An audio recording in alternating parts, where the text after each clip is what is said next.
Story की शुरुआत में हमें पास्ट और फ्यूचर के कुछ विजुअल्स दिखाए जाते हैं और बैकग्राउंड में हमारा मेन कैरेक्टर कहता है कि मैंने डर और दर्द सहने के बावजूद काफी सारी फाइट की है और इसी वजह से मैं यहाँ पर फंसा रह गया, लेकिन अब मैं इन सारी चीजों का अंत करना चाहता हूँ। अगर कोई मुझसे कहे कि मैं गलत हूँ तो मैं उनसे बस यही कहूंगा कि मुझे नकार दिया गया था। यानी कि कुछ तो तगड़ा लफड़ा हुआ था इसकी लाइफ में, जिसकी वजह से ये कई सारी गैंग वॉर सरवाइव किया है और अभी कुछ चीजों को सही करने के लिए ये अपनी गैंग के साथ एक स्कूल के अंदर एंट्री मार रहा है। और भाई शक्ल देखो इन सारे मुस्टंडों की, कतई गीगा चेड बन रखे हैं। लेकिन बात इस हद तक आगे कैसे बढ़ गई? आखिर ऐसा तो क्या हुआ कि हमारा एमसी ऐसा बन गया? तो यही चीज एक कहानी के तौर पर हम अभी देखने वाले हैं। स्कूल के अंदर टीचर पढ़ा रहे होते हैं, लेकिन हमारा एमसी अपनी विल लिख रहा है कि मैं मरने जा रहा हूँ तो उसके बाद फलाना ढिमकाना कर देना। एंड अगले ही सीन में हम देखते हैं कि 3 बंदे हमारे एमसी को छत पे ले जाकर उसकी कुटाई कर रहे होते हैं और उसको पीटते हुए बोलते हैं हैप्पी बर्थडे भाई। तो क्या वो लोग उसके दोस्त हैं? बिल्कुल भी नहीं।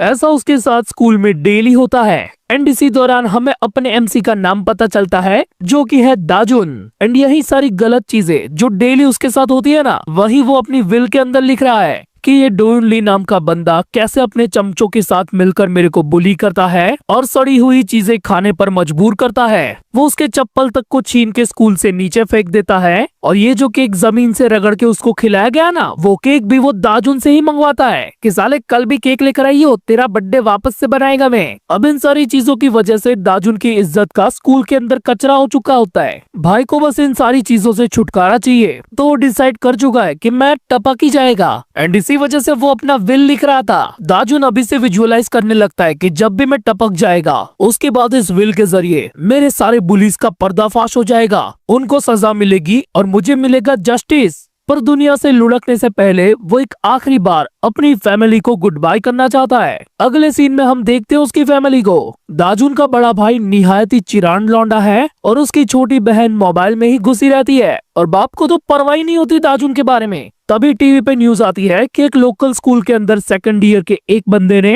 क्लास के अंदर 7 बंदों को ब्रूटली खत्म कर दिया। ये कारनामा करने वाले महापुरुष का नाम होता है ग्योंगमा। उसको सडनली मीडिया वाले घेर कर सवालात करने लगते हैं तो ग्योंगमा कहता है कि जो भी मैंने किया है मुझे उसका जरा सा भी पछतावा नहीं है। उन सारे भड़वों ने मेरी जिंदगी को नर्क बना के रख दिया था। क्या तुम लोग जानते भी हो कि वो घटिया लोग कैसे थे? मैं तो उनको इंसान भी ना मानूं। और इतना बोलने के बाद वो चिल्लाकर मीडिया के सामने सारी स्कूल के लूजर्स के लिए एक मैसेज देता है कि अगर कोई तुमसे कहे कि तुम्हें अपने बुलीज को माफ कर देना चाहिए तो उनसे कहो किसी को परवाह नहीं है कि तुम कितने दर्द में हो, सिर्फ तुम खुद ही अपने आप को बचा सकते हो। खुद को खत्म मत करो। क्या तुम सच में मरना चाहते हो? Do whatever it takes to survive, do not die. ये सारी बातें सुनकर दाजुन भाई फुल इम्प्रेस, वो जबरा फैन बन गया। इवन रात को सोते हुए भी वो अपने मोबाइल में सर्च कर रहा होता है कि अपने बुलीज को कैसे टपकाएं। जिस दौरान भाई को इंटरनेट पर 69 तरीके की निंजा टेक्निक्स मिलती है। वो कतई एक विलन की तरह एक स्क्रू ड्राइवर ढूंढता है और उससे प्रैक्टिस भी करता है। फिर अगले दिन दाजुन स्कूल के अंदर उसी स्क्रू ड्राइवर को लेकर गया होता है, पर वो श्योर नहीं होता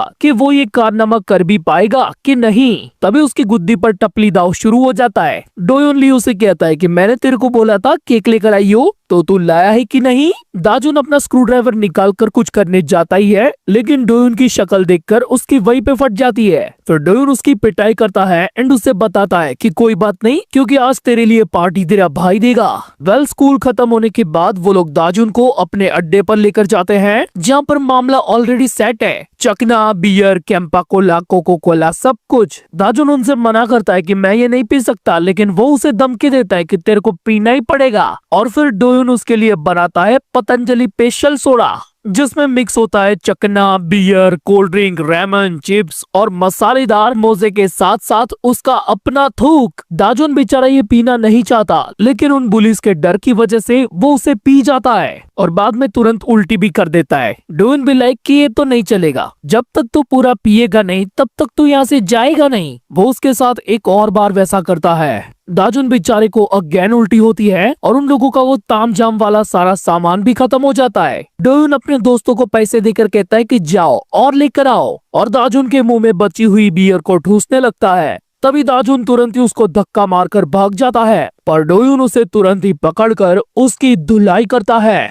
और उसके बालों को पकड़कर उसे सड़क से घसीटता हुआ वापस से उसे टॉर्चर करने अपने अड्डे पर ले जा रहा होता है। अपने इस खस्ता हालत में दाजुन देखता है कि सामने से एक ट्रक आ रहा है, तो तुरंत ही वो डोयुन को उस ट्रक के सामने धक्का मार देता है। अगले सीन में हम देखते हैं कि डोयुन के दोनों चमचे माल पानी लेकर वापस से अपने अड्डे पर पहुंच चुके हैं। तभी वो देखते हैं कि वहाँ रोड पर किसी का एक्सीडेंट हो गया है। फिर सीन शिफ्ट होता है और हम देखते हैं दाजुन को, जिसके मुंह पर 12 बज चुके हैं। वो अपने आप से सवाल कर रहा होता है कि ये मैंने क्या कर दिया। और इस मोमेंट पर बैकग्राउंड में हमें आवाज आती है प्रेजेंट वाले दाजुन की। ये जो अभी हम सारा बसड़ देख रहे हैं वो पास्ट है, प्रेजेंट वाला तो वही था जो शुरुआत में अपनी गैंग के साथ स्कूल के अंदर आया था ना। वो इसी मोमेंट को याद करते हुए कहता है कि ऐसे ही इन चीजों की शुरुआत हुई थी। माई डेस्परेट स्टोरी ऑफ सर्वाइवल। अगले सीन में हम दाजुन को अपने घर के अंदर काफी डरा हुआ देखते हैं और अब उसे पछतावा हो रहा है जो भी उसने किया उसको लेकर। वो अपने आप को यही बता के तसल्ली दे रहा होता है कि अगर मैं ऐसा नहीं करता तो वो मेरे साथ कुछ गलत करता, तो मैंने ये सेल्फ डिफेंस में किया है। वो अगले दिन इसी मूड के साथ स्कूल में जाता है और रास्ते में उसे काफी बुरी फीलिंग आ रही होती है। उसे क्लास के बाहर पहुंचकर लिटरली ऐसा लगता है कि अंदर आर्मी उसका इंतजार कर रही है कि जैसे वो जाएगा वो लोग उसे पकड़ ही लेंगे। वो धीरे से दरवाजा खोलता है एंड क्लासरूम वाज नॉर्मल। सब कुछ बिल्कुल वैसे का वैसा ही होता है, बस उसको परेशान करने वाला भड़वा उसकी जगह पर नहीं होता। And we know the reason why. अब अगले सीन में टीचर का लेक्चर खत्म हो जाने के बाद वो बता रहे होते हैं कि तुम्हारे क्लास में डोयुन का एक्सीडेंट हुआ है कल ट्रक से, सो अभी वो हेविली इंजर्ड है और बेहोशी की हालत में है। ये सुन के दाजुन के गोटे मुंह में आ जाते हैं कि अब मैं क्या करेगा, क्योंकि अगर वो बेहोशी से जाग गया तो दाजुन का भांडा फूट जाएगा और ऊपर से उसके वापस क्लास में आने के बाद इसका बुलीपना शुरू। पर कुछ भी हो, आज क्लास के अंदर काफी टाइम के बाद दाजुन ने पीस को महसूस किया है। उसने आज स्कूल के अंदर ढंग से पढ़ाई भी की है और भाई को ये चीज इतनी अच्छी लगी कि वो रिसेस के दौरान भी कैंटीन में नहीं गया। और ये सब फील करके उसकी आंखों से आंसू आ जाते हैं कि ये सारा इतना अनोखा टाइम तुमने मेरी जिंदगी से छीन लिया था बुलीज। पर तभी एक मस्तीखोर बंदा उससे आकर कहता है कि तूने ही धक्का मारा था ना डोयुन को दाजुन, बता साले। पर दाजुन कुछ बोलता उससे पहले ही उस मस्तीखोर का दोस्त आ जाता है और उसे खींच कर ले जाता है। और वही बंदा उसे कहता भी है कि क्या तुझे लगता है कि ये लूजर वैसा कर भी सकता है। वेल दाजुन को भी क्लासरूम के अंदर काफी सही वाइब आ रही होती है, एकदम डिफरेंट और नॉर्मल, क्योंकि ना आज फालतू ने उसे किसी ने बुली किया है और ना ही क्लास के किसी और भोंदू बच्चे को। सब कुछ एकदम परफेक्ट कंफर्टेबल चल रहा होता है, एकदम पीसफुल माहौल। और दाजुन अभी क्लास के विंडो के पास खड़ा होकर यही सोच रहा होता है कि कितनी शांति अब यहाँ पर तभी स्कूल में एंट्री होती है मामू लोगों की। एंड तभी दाजुन को ये पैगाम भेजा जाता है कि आइए भाई साहब, आपको टीचर्स की ऑफिस में बुलाया है। और अगले ही सीन में हम देखते हैं कि दाजुन के हाथों में पुलिस ने हथकड़ी डाल दी होती है, क्योंकि उस पर इल्जाम लगा है डोयुन के अटेम्प्ट ऑफ मर्डर का। उधर उसके सर को भी भरोसा नहीं हो रहा था, वो भी कह रहे होते कि दाजुन ऐसा कर ही नहीं सकता। पर तभी वो पुलिस वाला उसे एक फुटेज दिखाते हुए कहता है कि ये देखो, ट्रक के ब्लैक बॉक्स में कुछ भी कैचअप नहीं हुआ, लेकिन वहीं पास की बिल्डिंग के सिक्योरिटी कैमरा में ये पूरा वाकया सही से रिकॉर्ड हो चुका है सर जी। उसके सर को अभी भी इस चीज पर भरोसा नहीं हो रहा होता, पर दाजुन के मन में यही ख्याल चल रहे होते हैं कि मेरी लाइफ का एक थोड़ा सा अच्छा टाइम बस एक सपने की तरह था। I guess god does exist, भगवान सचमुच में है, लेकिन वो मुझ जैसे बंदे को कभी भी खुश देखना नहीं चाहते हैं। अगले सीन में हम देखते हैं दाजुन के पेरेंट्स को, जो ऑब्वियसली इसी केस के सिलसिले में आए हैं, और दाजुन को ये सब बहुत बुरा लग रहा होता है। इवन हॉस्पिटल के अंदर डोयुन की माँ दाजुन को पकड़ के चिल्ला रही होती है कि मेरा बच्चा वापस कर। फिर कोर्ट का जज दाजुन को कहता है कि तुमने अटेम्प्ट ऑफ मर्डर तो किया है, लेकिन तुम डोयुन के बुलीनेस के विक्टिम भी हो। और इतना कहकर उसे छोड़ दिया जाता है, क्योंकि उसने जो स्टार्टिंग में वो विल लिखा था ना, वो और उसे जबरदस्ती वो अल्कोहल पिलाया गया था, वो सारी बातें दाजुन के फेवर में आई थी। और इसी वजह से दाजुन अभी जुवेनाइल प्रिजन में नहीं जाएगा। पर कोर्ट से बाहर निकलने के बाद दाजुन को अपने पेरेंट्स के साथ जाना होता है स्कूल की वायलेंस कमेटी में, पर उसका बाप उसे कह देता है कि साले तू अकेला जा। अगले सीन में हम देखते हैं दाजुन को उसी कमेटी के साथ, और वो लोग दाजुन को बस एक झटके में स्कूल से निकाल ही देते हैं कि निकल। फिर दाजुन वहाँ से निकल के जा ही रहा होता है, तब स्कूल के काफी सारे स्टूडेंट उसे देखकर यही बातें कर रहे होते हैं कि ये तो साला मर्डरर है, ये जेल में क्यों नहीं गया, ये स्कूल में कैसे आ गया। उसको सब सुनाई दे रहा होता है। दाजुन भी लाइक कि तुम लोग ऐसे बोल भी कैसे सकते हो, जब मैं बुली हो रहा था तब तुम लोग हंस रहे थे साले, पर अब आगे से मुझे तुम लोगों की शक्ल देखनी भी नहीं पड़ेगी। अब मेरे पास एक ही जगह है जहाँ पर मैं जा सकता हूँ, और वो है मेरा घर। पर घर पर जाते ही दाजुन का बाप उसे घर से ही निकाल देता है।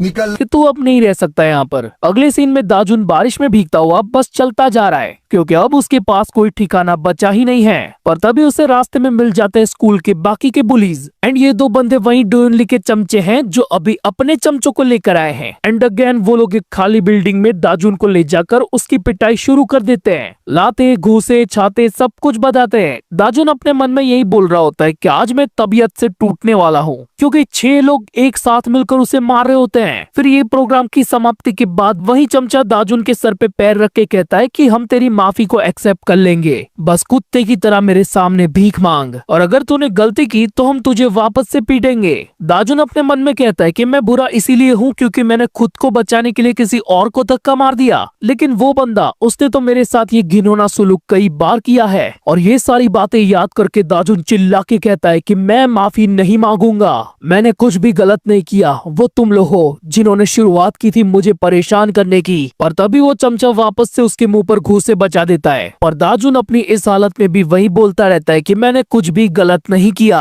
I was just fighting for my life. And तभी हम देखते हैं कि दाजुन के हाथ में एक ईंट लग जाती है और अगले ही पल वो उस चमचे के सर पे ईंट से ईंट बजा देता है और सच में फोड़ देता है। दाजुन इसको देखो जरा, और अभी वो तैयार होता है कि अभी इसी ईंट से तुम सबको मैं पेल दूंगा। To not die I have to kill. लेकिन यहाँ पर भाई का एड्रेनालिन कुछ ज्यादा ही हो गया। वो फॉर्म में ये भूल गया कि उसके सामने अभी भी 5 हथियारबंद लोग खड़े हैं। अगर एक आध बंदे को वो ईंट मार भी दे तब भी बाकी के उसकी कुटाई करने के लिए खड़े हैं। एंड होता भी बिल्कुल वही है। वो एक बंदे को ईंट से इंजर्ड तो कर देता है लेकिन बाकी के मुश्तंडे उस पर टूट पड़ते हैं। अब इस बार भले ही दाजुन लाचार होता है लेकिन डरा हुआ नहीं होता।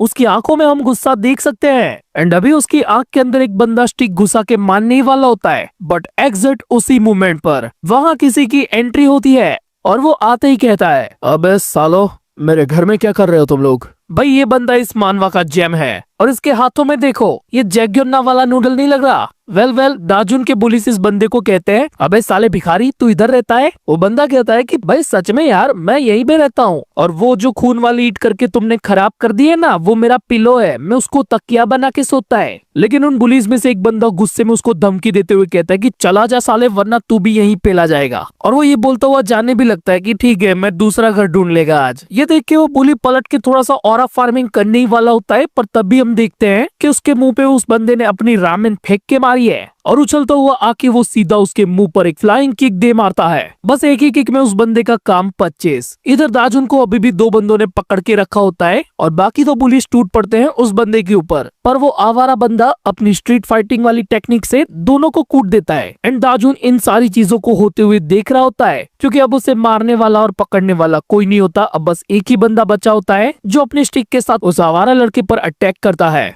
पर तभी हम देखते हैं कि उस बंदे ने भी अपने हथियार को बाहर निकाल लिया है जो कि एक पेपर में निपटा हुआ नाइफ है। ये देख के उस बुली बंदे की फट जाती है और वो आवारा कहता है कि साले अपनी औकात में रहे, देख मैंने तेरे बंदों की क्या हालत कर दी है और वो भी बिना हथियार के, तो सोच मैं अपने इस हथियार से तेरे साथ क्या करूंगा। और ऐसा बोलकर वो अपना पेपर वाला हथियार उसकी तरफ फेंकता है। एंड हम भी देखते हैं कि उसके पास कोई हथियार नहीं है। इनफैक्ट उसने पेपर के अंदर भी वही स्टिक के 2 हिस्से रैप किए हुए थे और उसी पेपर के साथ किक मारकर वो उसके मुंह पे ताजा खबर को छाप देता है। और बस उन पुलिस के लिए इतना ही काफी होता है। वो लोग दुम दबा के भाग जाते हैं और दाजुन ने जिस बंदे को ईंट से पेला था ना वो अभी भी वहीं पे पड़ा हुआ है। वो लोग उससे बिना लिए ही चले गए। ये बुसान की स्क्रिप्ट यहाँ पर कैसे आ गई। वेल ये सब होने के बाद दाजुन उस आवारा बंदे को थैंक्स कहता है कि शुक्रिया भाई आपने मेरी मदद की। लेकिन वो सामने से दाजुन को कहता है कि अबे साले मैंने तेरे बारे में भी कहा था, तू भी निकल यहाँ से, ये अपुन का अड्डा है। मुझे अपना खाना उस बंदे पे फेंकना ही नहीं चाहिए था, पूरी रात मेरे को भूखा सोना पड़ेगा। ये सुन के दाजुन उसके कंधे पे हाथ रख के कहता है कि मैं तुमसे भीख मांगता हूँ भाई, प्लीज मेरे को तुम अपने जितना ताकतवर बना दो। दाजुन की इस बात पर वो बंदा गुस्सा हो जाता है और तभी दाजुन डरते हुए उसे कहता है कि मैं ये फ्री में नहीं करवाऊंगा, मैं तुमको नूडल्स खिलाऊंगा इसके बदले, बस एक बार प्लीज भाई मेरी बात सुन ले तू। अगले सीन में हम उन दोनों को देखते हैं कैफे के अंदर और दाजुन ने अपने वादे के मुताबिक उस बंदे को नूडल्स खिलाए होते हैं और साथ ही अपनी सारी प्रॉब्लम्स के बारे में भी बताया होता है। और वो भी सामने से उसे कहता है कि नहीं भाई दाजुन तूने बिल्कुल सही किया, जो भी उस बंदे के साथ किया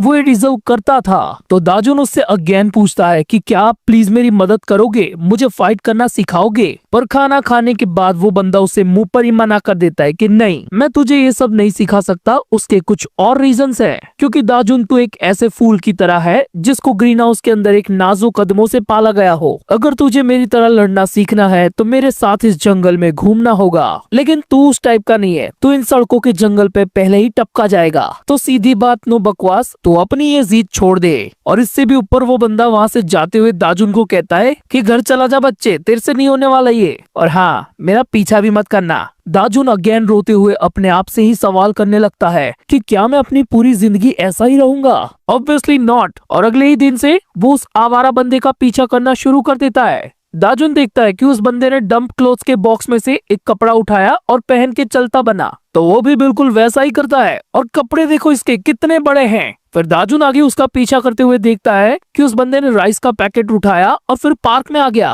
और साला उन राइस को बिल्ली के खाने वाली फिश में डालकर उसे खा गया। दाजुन भी लाइक, ये है बात, अब मेरे को भी ऐसा ही करना पड़ेगा अगर मुझे सरवाइव करना है तो। लेकिन जब वो ऐसा करने जाता है तो खुद ही पकड़ा जाता है। फिर अगले सीन में हम देखते हैं छोटे बच्चों के पार्क का सीन, जिनकी लसर पट्टी पर ये पट्टा सोया हुआ होता है। बच्चे बेचारे डर के भाग जाते हैं, पर जब दाजुन वैसे सोने की कोशिश करता है तो बच्चे तो फुल मोड में खेल रहे होते हैं। अब इस पॉइंट पर दाजुन को शक होने लगता है कि ये तो साला कतई सड़क छाप जानवर की तरह रहता है, क्या मैं इसकी लाइफस्टाइल को कॉपी कर भी पाएगा? लेकिन जब वो उस बंदे को फाइट करते हुए देखता है तो उसकी उम्मीद वापस से जाग जाती है कि एक बार मैं इसके जैसा बन गया तो मैं अपना बदला ले सकता हूँ। और ऐसे ही इस बार वो बंदा दाजुन को नोटिस कर लेता है। वो उसे कहता है कि आखिर तू कब तक मेरा पीछा करेगा दाजुन? क्या तू सच में मुझसे वो सब सीखना चाहता है ताकि तू अपना बदला ले सके? दाजुन दीवार के पीछे से चिल्लाता है कि हाँ भाई, मैं करना चाहता हूँ। एंड दैट आवारा बॉय बी लाइक, चल बाहर आजा, अब मैं तुझे सिखाता हूँ, आजा तुझे संडास दिखाता हूँ।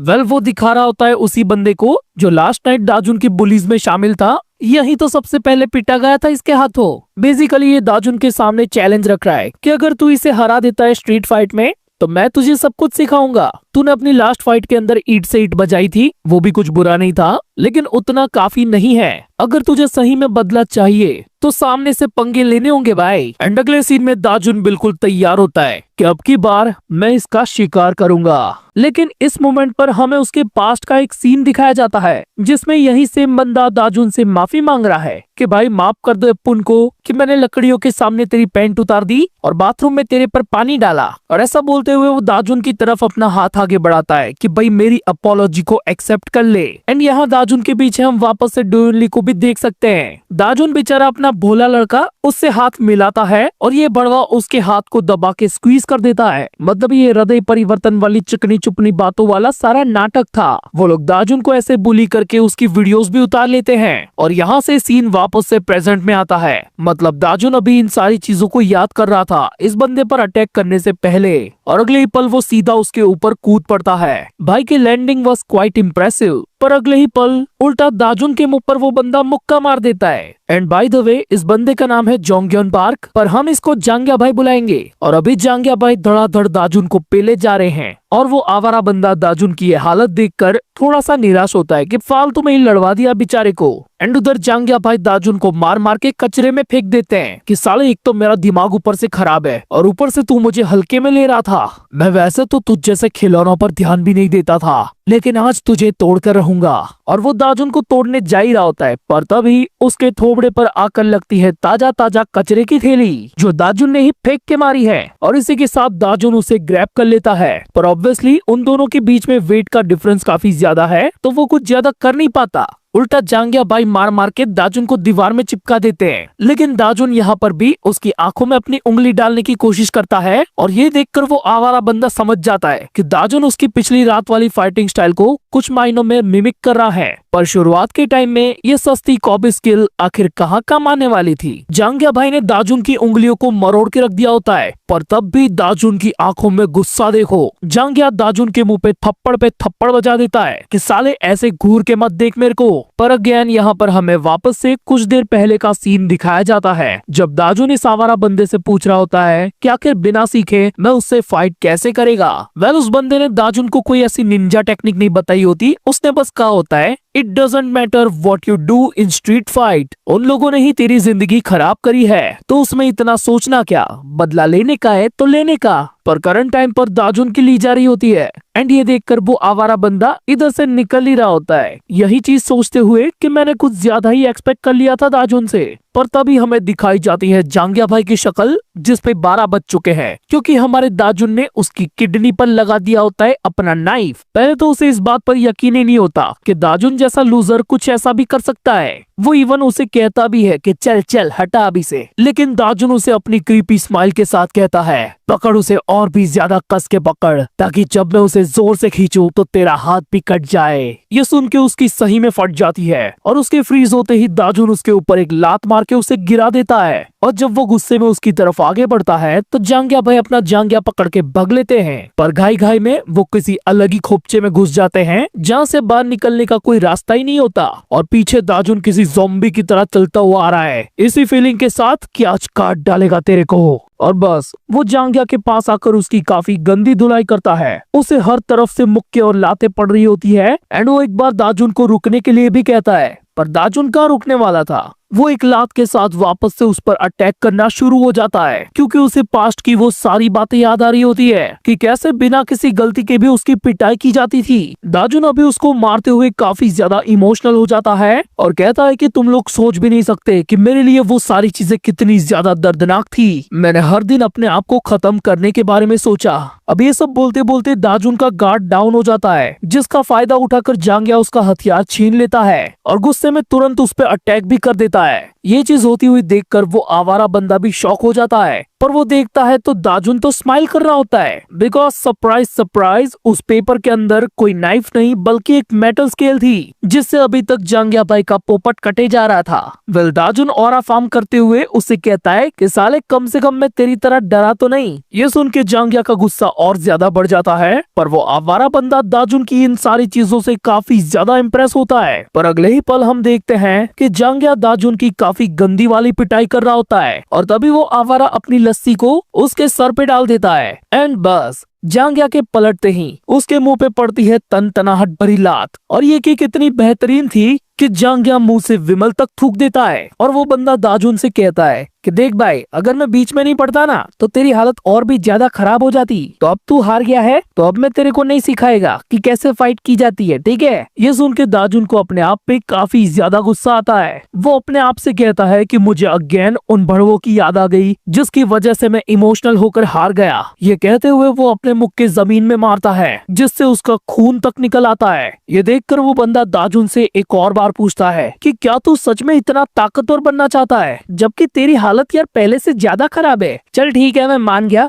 मैं सिखाऊंगा तेरे को सब कुछ, पर याद रखियो इससे आगे की सारी चीजें तेरे लिए और भी ज्यादा हार्ड होने वाली है। सीन शिफ्ट होता है और हम उन दोनों को देखते हैं एक डिफरेंट से नेबरहुड में एंड दाजुन के पूछने पर वो बंदा कहता है कि तुझे ऐसा लगता था ना कि तेरे स्कूल के लोग काफी ज्यादा कमीने हैं, पर बेटे असली महाहरामी लोग स्कूल में नहीं यहाँ पाए जाते हैं। देख, तुझे ऐसा लगता है कि तूने स्कूल छोड़ दी है तो तेरी प्रॉब्लम खत्म हो गई, पर अगर तुझे यहाँ पर सरवाइव करना सीखना है तो तुझे इधर कुछ ऐसे खतरनाक लोग मिलेंगे जो तेरे स्कूल के बच्चों से कहीं ज्यादा कमीने हैं। ये वो लोग हैं जिनके पास खोने के लिए और कुछ भी नहीं है। अगर साले तू सच में उनसे उलझ गया तो वाकई तेरी मुलाकात कुछ खतरनाक लोगों से हो जाएगी। तू कब से पूछ रहा था ना कि हम लोग कहाँ पर हैं, तो ध्यान से सुन, हम उन्हीं खतरनाक लोगों के एरिया में हैं। दाजुन भी लाइक तो साले मेरे को यहाँ पे लेके क्यों आया। पर अगले सीन में हम देखते हैं कि इसी एरिया के एक घर के अंदर वो बंदा दाजुन को लात मार के धकेल देता है और बस इतना ही कहता है, सरवाइव करने की कोशिश कर बेटे, और दरवाजा बंद। तभी दाजुन जमीन पर पड़ा हुआ देखता है कि उसके सामने कुछ खतरनाक लोग अपीयर हो चुके हैं। वो लोग बत्ती जला के दाजुन से सवालात करते हैं कि भाई कौन है तू, कहाँ से आया है और काई को इधर रहना चाहता है। वेल दाजुन वो आवारा बंदी को डिस्क्राइब करता है। ये सुन के वो लोग बोलते हैं कि हांगिल तुझे यहाँ पर लेकर आया है। मतलब अब तक हमने जो उस आवारा बंदी को देखा था ना, उसका नाम है हांगिल जो, और ये घर और उसके अंदर के ये लोग, ये सब उसकी सस्ती हॉस्टल गैंग है। बेसिकली ये सभी लोग अपने घर से भागे हुए हैं और इसी एक रनवे फार्म के अंदर रह रहे हैं। वो लाल बालों वाला लक्की जिसका नाम डियोप है, वो दाजुन से पूछता है कि क्या तेरे को कुछ आता है लौंडे। उसके पीछे वाली लड़की पूछती है कि क्या तुम जॉब करते हो बेटा। दाजुन वॉज कम्प्लीटली ब्लैंक कि सरकार हमका कुछ नहीं आवत है।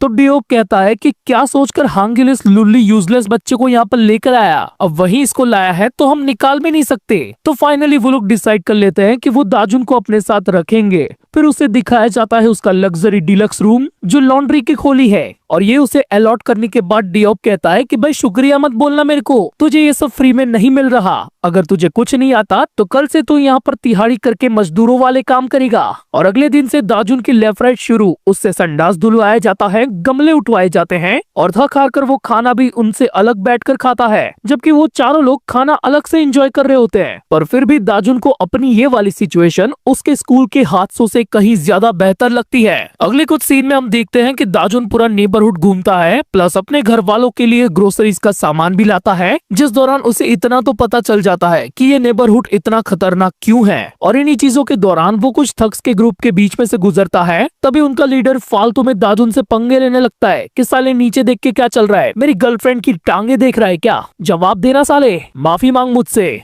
दाजुन भी लाइक ये साला फालतू में पंगे ले रहा है और ऊपर से हांगिल ने मेरे को बोला है कि तुझे खुद ही सरवाइव करना होगा। तो उससे पहले वो लुक का हाथ उठाए, दाजुन फाइट के लिए तैयार हो जाता है, पर तभी उसके पीछे से डेओप आके उसे रोक लेता है। क्या चल रहा है बे इधर? वो उस लुक्खे की नाक पे थोड़ा सा मारकर आगे बढ़ जाता है कि साले तेरे को बोला था दाजुन मैंने कि घर की साफ सफाई करनी है, बालकनी साफ करनी है, ये सब भूल के तू ये क्या कर रहा है। मतलब इन लोगों ने उस लुक्खे को फुल इग्नोर कर दिया, जिसकी वजह से उसका गुस्सा बढ़ने लगता है। वह लुक्खे का चमचा उसे कहता है कि भाई पंगे मत लो इनके साथ, ये उस हांगिल जो का क्रू है और भूलो मत उनके साथ टेक किम भी है। हाँ, ये लंबे बालों वाला जो हुस्न परा है उसी का नाम है टेक किम। लेकिन लुक्खे को अपनी पैंट की तरह अपनी भी फड़वानी होती है, तो वो अपनी सस्ती 10 रुपए वाली ब्लेड से अटैक कर देता है उनके ऊपर। वेल्डियो भाई उसे पलक झपकते ही पकड़कर पटक के स्लैम मार देते हैं। ये देख के लुक्खे के चमची और चमची के साथ साथ दाजुन की भी फट जाती है कि क्या डेओ भी हांगिल के जितना ही ताकतवर है। भाई का ऑरा देखकर सबसे पहले लुक्खे की लुक्खी गर्लफ्रेंड भग लेती है। दाजुन स्टिल इन चीजों को सोच रहा होता है कि क्या हांगिल के फार्म में जितने भी लोग हैं वो इतने ज्यादा ताकतवर है। अगले सीन में हम देखते हैं उसी लुक्खे को जो पतरे के केबिन पे अपना सर पटक रहा है बिकॉज उसको अपनी बेइज्जती बर्दाश्त नहीं हो रही। तभी वहाँ पर एक मिस्टीरियस बंदा आकर उसे कहता है, क्या तुम सच में हांगिल जो के फार्म को खत्म करना चाहते हो? तो मैं उसमें मदद कर सकता हूँ। फिर हम देखते हैं कुछ दिनों के बाद की रात का सीन, जब हांगिल के फार्म में लौंडे सो रहे होते हैं। तभी वही लुक्खा उनके घर के बाहर आ जाता है और वो अपने साथ लाया है गैस सिलेंडर, जिसको वो चुपके से पूरे घर में लीक कर रहा है। दाजुन बेचारा मुतने के लिए लॉन्ड्री रूम से बाहर आता है एंड उसे ये स्मेल के बारे में पता चल जाता है, क्योंकि बाकी के जो लौंडे थे वो पहले ही इस स्मेल से अधमरे हो चुके हैं। दाजुन दौड़ते हुए घर का मेन डोर खोल देता है, जो लगता है सीधा उस लुक्खे की नाक पे, एंड सडनली वो उसे पहचान भी लेता है कि साले तू तो वही है उस दिन वाला। लुक्खा इस बार बिना पंगे लिए सीधा भग लेता है। दाजुन ये सोच के परेशान होता है कि क्या इतने से पंगे के अंदर ये इन सबको मारने वाला था।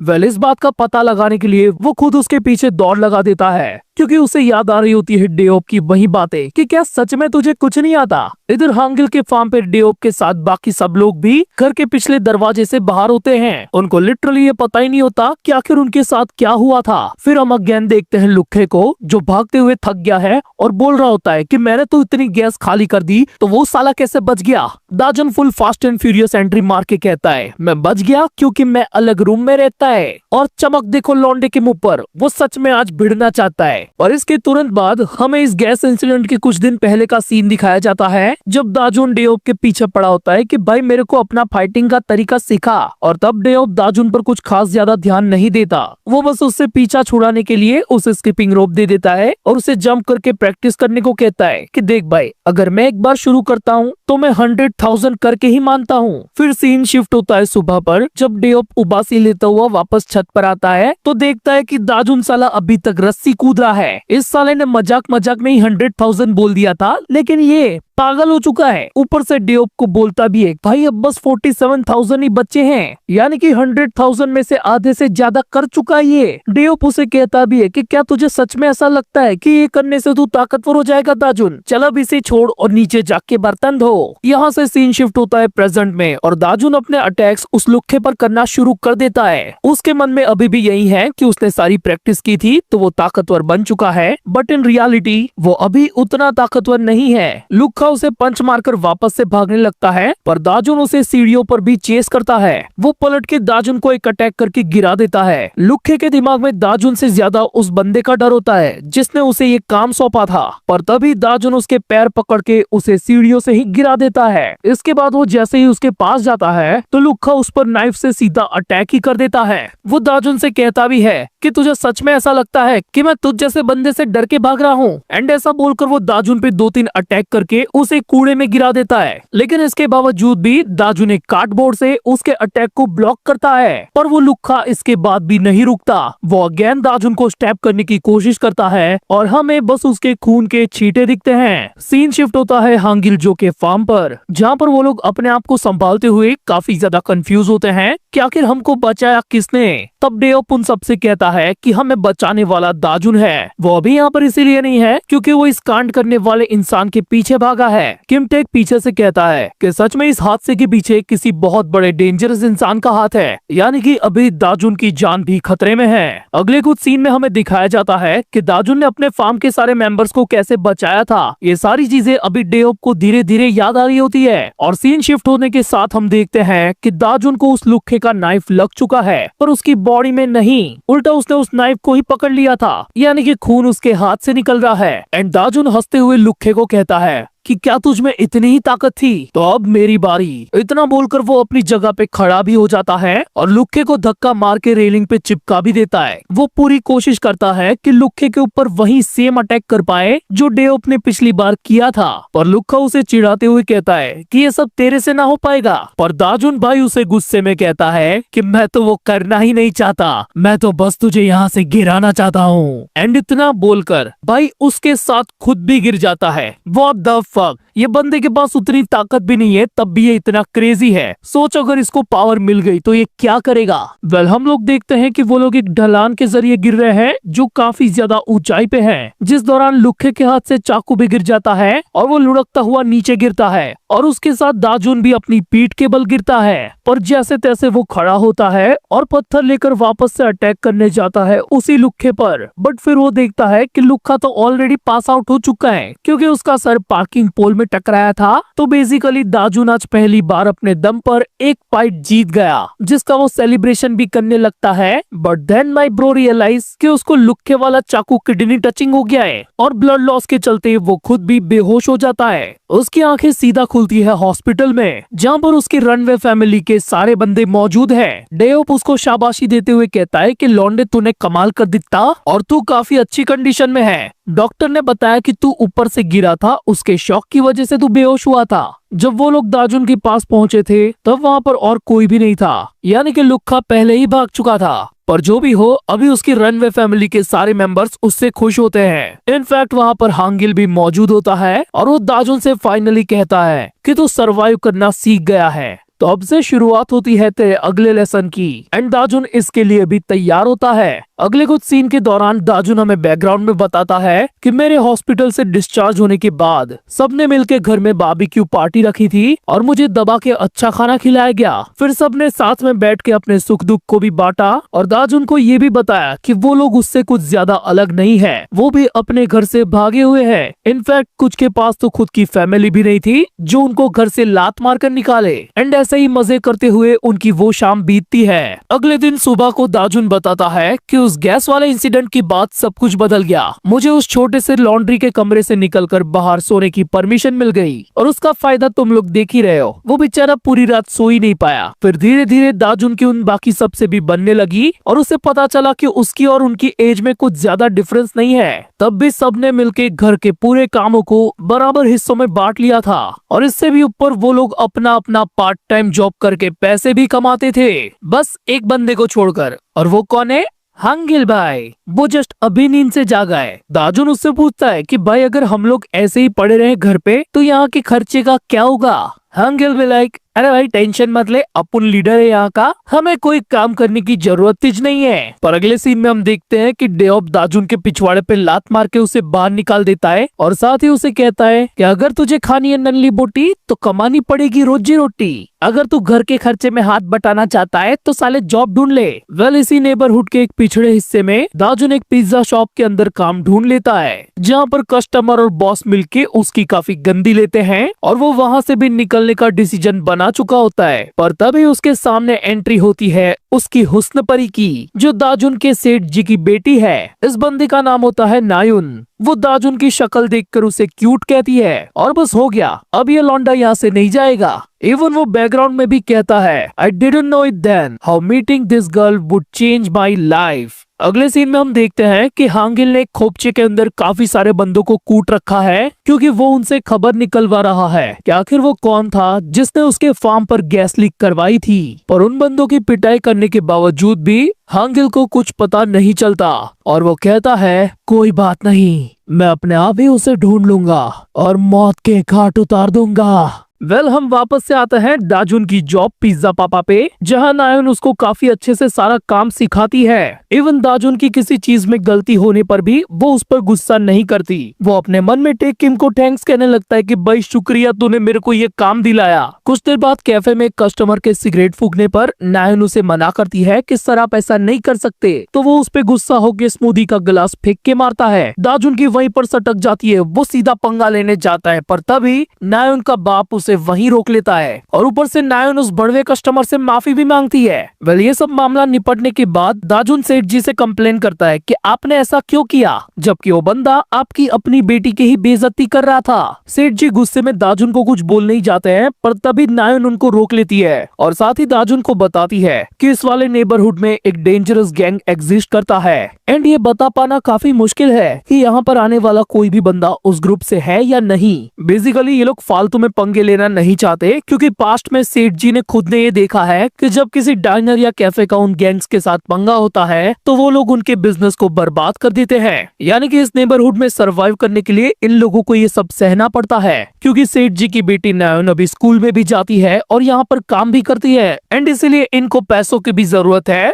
ये सब सुनकर दाजुन भी सैड हो जाता है और अपने आप को यही कहता है कि नायुन भी सेम मेरे एज की है, पर फिर भी वो मुझसे कहीं ज्यादा मैच्योर है। फिर अगले सीन में हम दाजुन को देखते हैं घर की छत पे, जहाँ हांगिल उसे उसका फर्स्ट लेसन देने वाला होता है। वो कहता है कि दाजुन तुझे सबसे पहले अपने अंदर का डर निकालना होगा, तो दाजुन उसे घूर के ऐसा दिखाता है कि मेरे को तो डर ही नहीं लगता। हांगिल उसे किताब मुंह पे मारते हुए कहता है कि भाई इतना हवा में मत उड़ कि तू बस एक फाइट जीत गया तो आगे भी तू जीतता ही रहेगा, कभी असली लफड़ा हो गया ना तेरे साथ तो तू टिक भी नहीं पाएगा। लेकिन चिंता मत कर, मैं तुझे पूरे तरीके से रीशेप करूंगा। वेल अगले कुछ दिन तक हांगिल दाजुन को थका देने वाली खतरनाक ट्रेनिंग करवाता है और साथ ही कुछ अजीब से फुटवर्क्स भी सिखाता है। दाजुन बीच बीच में उसको पूछता भी रहता कि भाई तुम मेरे को सही तो सिखा रहे हो ना, मैं इन सारी चीजों के साथ ये फुटवर्क भी कर लूंगा, लेकिन प्लीज मुझे कुछ ऐसी सरफेस लेवल की चीज सिखाओ जिससे मैं स्ट्रीट फाइट के अंदर भी टिक पाऊं। हांगिल भी लाइक, वो तो भाई मैं तेरे को पहले ही दिखा चुका है, अपने आसपास की सराउंडिंग को यूज करो, उनको ब्लाइंड करो और एक यूजफुल वेपन के साथ धाबा बोल दो, बस इतना ही। अब इन सब चीजों में ट्रेन होने में दाजुन तेरे को टाइम तो लगेगा, मैंने तेरे वो अटैक्स देखे थे जो तूने जांगिया भाई पे किए थे। पर दाजुन इस ट्रेनिंग से अब पक चुका है। वो हांगिल को मोबाइल के अंदर दिखाता है कि देखो मेरे को ऐसा यूएफसी जैसा सीखने का है, लेकिन हांगिल उसे कहता है कि तू बस कूल दिखना चाहता है दाजुन, है ना। ऐसा बोलकर वो अगेन दाजुन के फेस पे अपनी बुक मारता है, पर दाजुन ने उसके अटैक को अपने अजीब से फुटवर्क से डॉज कर लिया होता है। वो दोनों एक सेकंड के लिए कंफ्यूज होते हैं कि ये क्या हो गया एंड फिर हांगिल ठीक वैसे ही और 3-4 अटैक करता है दाजुन पर और दाजुन उनसे भी बच जाता है। हांगिल समझ जाता है कि दाजुन की इंस्टिंक्ट काफी अलग लेवल की है, वो चीजों को काफी जल्दी से सीखता है, जिससे इम्प्रेस होकर फाइनली हांगिल उसे कहता है कि अब मैं तुझे मुक्काबाजी सिखाएगा, बस तू देखता जा पुन का जलवा। यहाँ से हमें कुछ दिनों के बाद का एक सीन दिखाया जाता है और हम देखते हैं एक बंजर गोडाउन को, जिसके अंदर एक हट्टा कट्टा मुस्टंडा एक और बंदे पर हेलमेट पहना के उसकी बजाए जा रहा होता है और उस मुस्टंडे का नाम होता है ग्युंगचॉन। उसके क्रू के बंदे उसे बताते हैं कि लास्ट टाइम हांगिल जो ने हम पर अटैक किया था तो ये बात हमें ऊपर रिपोर्ट करनी होगी, पर वो उनको धमकाते हुए कहता है कि अगर मैंने बॉस को बता दिया तो उनको पता चल जाएगा कि उनके पीठ के पीछे मैं क्या कांड कर रहा हूँ। वो उस हेलमेट वाले बंदे को अगेन मार के के कहता है कि ये सारी की सारी इस भड़वे की गलती है। और हेलमेट निकलते ही हम देखते हैं कि ये तो हमारा लुक्खा छपरी है, जिसका फेस रिवील होते ही ग्यूंग चॉन उसे और भी ज्यादा मारता है और बचे हुए 3 बंदों को अल्टीमेटम देता है कि तुम्हारे पास बस 30 मिनट है, मेरे सामने हांगिल जो का पूरा क्रू लेकर आओ। वो लोग कहते हैं बॉस इट इज इम्पॉसिबल, पर अगले ही सेकंड वो अपने साइकोपैथ वाले मोड में जाकर बताता है कि तुम लोग साले अभी यहीं पर खड़े हो, मैंने कहा ना एक बार बस 30 मिनट। वो तीनों अपनी फुल स्पीड में वहाँ से भाग लेते हैं और उनमें से 2 बंदे सीधा पहुँचते हैं हांगिल के फार्म वाले घर पर, जहाँ ऑब्वियसली कोई नहीं होता क्योंकि वो सब लोग अपने अपने काम पर जाते हैं। अगले सीन में हम देखते हैं दाजुन को, जो अपने पिज्जा पापा वाले दुकान पे जा रहा होता है और वो दुकान की विंडो स्लाइड टूटी हुई है क्योंकि उसको ढूंढते हुए वो मोटा मुस्टंडा यहाँ पहुंचा है। वो 30 मिनट वाले जो 3 बंदे भगे थे ना, ये उनमें से ही एक है जो दाजुन को ढूंढते हुए यहाँ पर आया है। दाजुन देखता है कि उसने सेठ जी को पेल रखा है और नायन उसे हल्की आवाज में कहती है कि यहाँ से भाग जाओ दाजुन, पर उसे याद आता है नायन के किए गए सारे एहसान और उनकी खराब हालत, और गुस्से में आकर वो मोटे पर सॉस की बोतल फेंक के मारता है। यानी कि दाजुन अब इस हैवीवेट चैंपियन से लड़ेगा। हमें दाजुन के अपोनेंट उस मोटे के बारे में बताया जाता है, इसका नाम है टेयंग किम एंड इसकी एज भी बिल्कुल दाजुन जितनी ही है, 17 साल। और अपनी ऐसी मोटी बॉडी की वजह से उसके पास फाइटिंग का नेचुरल टैलेंट है, तो स्कूल में उससे कोई पंगा नहीं लेता। लेकिन स्कूल के बाहर ग्यूंग चॉन ने उसको धो दिया था, तब से वो उसके लिए तिहाड़ी करता है और अभी करंटली उसका दिमाग काफी ज्यादा खराब है बिकॉज उसे एक छोटा सा लूजर बच्चा चैलेंज कर रहा है। टेंग को लगता है कि दाजुन उसके सामने बिल्कुल एक पिल्ले के बराबर है, इसलिए वो सामने से दाजुन को कहता है कि सुधर जा लाला वरना इधर ही निपट जाएगा, पर दाजुन उसे फैट पीक कहकर चिढ़ाता है। ये सुन के वो सीधा दाजुन पे झपटता है कि तेरे को तो मैं अपनी थूक से ही निपटा देगा। यहाँ दाजुन यूज करता है अपनी स्ट्रीट फाइट का रूल नंबर 1 और एक चेयर को लात मार के टेंग के पैरों में धकेल देता है। उसके बाद वो यूज करने वाला होता है एक न्यू टेक्निक को जो उसे हांगिल ने सिखाई है, लेकिन कैसे वो हम अभी उसके फ्लैशबैक में देखेंगे। हम देखते हैं कि हांगिल दाजुन की चारों तरफ उसे शेडो बॉक्सिंग करके दिखाता है कि कैसे फाइट के दौरान स्टेप लेते हैं, नी को सीधा रखते हैं और हिप से मूवमेंट लेकर शोल्डर से पूरा पंच लॉन्च करते हैं। ऐसा करके वो उसे स्ट्रेट जैब मारना भी सिखाता है और साथ ही बताता है कि इन सारी चीजों को एक्चुअल फाइट में यूज करना काफी ज्यादा मुश्किल है, तो तेरी प्रैक्टिस के दौरान मैं तेरे स्टांस को चेक करता रहूंगा। पर तभी हांगिल नोटिस करता है कि दाजुन तो ऑलरेडी पास आउट हो गया है, उसने गलती से ट्रेनिंग के दौरान ही उसके मुंह पे पंच मार दिया था। फिर अगेन हम आते हैं प्रेजेंट में, जहाँ पर दाजुन उसी टेक्निक का यूज करके टेंग के ऊपर 2-3 जैब मार देता है और साथ ही एक स्ट्रेट पंच मारकर उसे सरप्राइज भी कर देता है। उसे इस तरीके से लड़ता हुआ देखकर नायन भी काफी ज्यादा शॉक होती है। तभी हमें डे ऑफ दिखाया जाता है जो हांगिल को कॉल पर कहता है कि आखिर तुम दाजुन को फाइट करना क्यों सिखा रहे हो। हांगिल कहता है कि उसको स्कूल के बंदों से बदला लेना है, इसीलिए मैंने सिखाया। पर डे ऑफ का ये मानना है कि थोड़ी सी भी चीज सीखकर दाजुन अपने आप को काफी ज्यादा कॉन्फिडेंट मान लेगा और गलती से उसने किसी ताकतवर बंदे के साथ पंगा ले लिया तो वो चीज उस पर ही भारी पड़ेगी, क्योंकि सिर्फ इतना ही सीखने से फाइट नहीं जीती जाती। एंड करंटली वो चीज होते हुए हम देखते भी है। दाजुन ने टेंग के ऊपर जितने भी अटैक्स किए थे उसको कोई फर्क ही नहीं पड़ा, उल्टा वो दाजुन पे अटैक करता है, पर दाजुन यहाँ पर भी उसके अटैक को डॉज करता है। मतलब वो डॉज करके पंच तो मार सकता है, लेकिन उसके पंच में अभी भी उतना इम्पैक्ट नहीं है जितना एक पावरफुल अपोनेंट के खिलाफ चाहिए। और ऐसा करते करते वो सडनली रियलाइज करता है कि टेंग ने उसको कॉर्नर कर दिया है। टेंग दाजुन को पकड़कर बस एक ही पंच में तारे दिखा देता है और उसको गले से ग्रैब करके हवा में उठा लेता है। तभी नायन पीछे से उसे रोकने आती है, पर वो उसे भी धक्का मार के गिरा देता है। अभी दाजुन धीरे धीरे पास आउट होने लगता है एंड अगेन हमें दिखाया जाता है डे ऑफ, जो हांगिल को कहता है कि प्लीज दाजुन का दिमाग इन सारे ख्यालों से मत भर, क्योंकि माना कि वो फाइट कर सकता है लेकिन हर कोई तेरी तरह जीनियस नहीं होता। हांगिल कहता है कि हाँ चल देखा जाएगा, पर वो अपने मन में कहता है कि दाजुन के पास वो टैलेंट है। तभी हम वापस आते हैं पिज्जा पापा पे, जहाँ दाजुन को चोक किया जा रहा होता है, बट सडनली वो सीधा टेंग की आंखों में थूकता है। यानी कि वो अभी इस्तेमाल कर रहा है स्ट्रीट फाइट का सेकंड रूल, अपोनेंट के विजन को ब्लॉक करना। इसी के साथ वो मोटे की पकड़ से छूट जाता है और 2-3 जैब मारकर उसे पीछे ढकेल देता है, बट ऑब्वियसली इससे टेंग को कुछ नहीं होगा। पर तभी दाजुन एक बियर बोतल के साथ टेंग के मुंह पर स्ट्राइक करता है। मतलब एक तरीके से वो अभी जैब ही मार रहा है, लेकिन हाथ में कांच की बोतल पकड़कर। इन अटैक से टेंग की हालत खराब हो रही होती है और नायन भी डर रही होती है, क्योंकि उस कांच की बोतल पे क्रैक पड़ने की वजह से दाजुन के हाथों से भी खून बहने लगता है। पर दाजुन ने पास्ट में इससे भी गहरे घाव झेले रहे हैं तो वो बिना रुके उस बोतल को मोटे के मुंह पे बजाया जाता है और एक स्ट्रेट पंच के साथ वो बोतल को तोड़ते हुए टेंग को धराशायी कर देता है। उसका ये रेज मोड देखकर नायुन और उसका फादर काफी ज्यादा शॉक होते हैं। दाजुन थक कर नीचे गिर जाता है क्योंकि ये फाइट उसने लक पर नहीं बल्कि अपने बलबूते पर जीती थी। लेकिन तभी पिज्जा पापा के अंदर एंट्री होती है उन्हीं दो मुस्टंडों की जो टेंग के साथी है। इन दोनों को इस कैफे की हालत देखकर ऐसा लगता है कि टेंग को सेठ जी ने पेला है ना कि दाजुन ने। लेकिन तभी वो अपनी जगह पे खड़ा होकर उनको फाइट के लिए ललकारता है। तभी पलक झपकते ही उन दोनों पर एक खतरनाक सा अटैक होता है एंड सरप्राइज सरप्राइज वो अटैक दाजुन ने नहीं बल्कि टेक किम ने किया था। दाजुन उससे पूछता है कि भाई आपको कैसे पता चला कि यहाँ पर आना है, लेकिन वो अपने बालों को बांधते हुए सीधा उन लफंडर से कहता है क्या ओ सालो कौन सबसे पहले मरना चाहता है। वो लोग आते हैं खाते हैं और पेले जाते हैं। फिर टेक किम एक बंदे को पकड़कर उससे पूछता है कि आखिर किसने भेजा है तुम्हें। वो कहता है ग्युंगचॉन और ये नाम सुनकर टेक के मुंह पे 12 बज जाते हैं। वो गुस्से में उसके मुंह पर और लाते बजाता है और कहता है मुझे लगा ही था इसके पीछे हैंगवांग है। अब दाजुन को नहीं पता कि ये किस चीज के बारे में बात हो रही है, लेकिन वो फिगर आउट करता है कि जब वो उस लुखे के पीछे भाग रहा था तब वो बोला था ना कि मैं तुझसे डर के नहीं भाग रहा, कोई और है जो मेरे पीछे पड़ा है। टेक किम पिज्जा पापा के सेठ जी से कहता है कि मुझे पता है यहाँ रहना काफी ज्यादा डरावना है, लेकिन आगे ये चीज और भी ज्यादा खतरनाक होगी। इस पूरे एरिया पर पुलिस पहले ही कंट्रोल खो चुकी है बिकॉज यहाँ का क्राइम कुछ ज्यादा ही है और ऊपर से यहाँ पर कुछ मॉब गैंग्स इलीगल बिजनेस भी करती है। तो दाजुन को लगता है कि इन सारी चीजों में किसी गैंग का हाथ है, लेकिन टेक किम से बताता है कि नहीं, वो गैंग्स असल में एक रनवे ग्रुप के अंडर में आते हैं और उनका नाम है हैंगवांग और उनमें से ही एक बंदा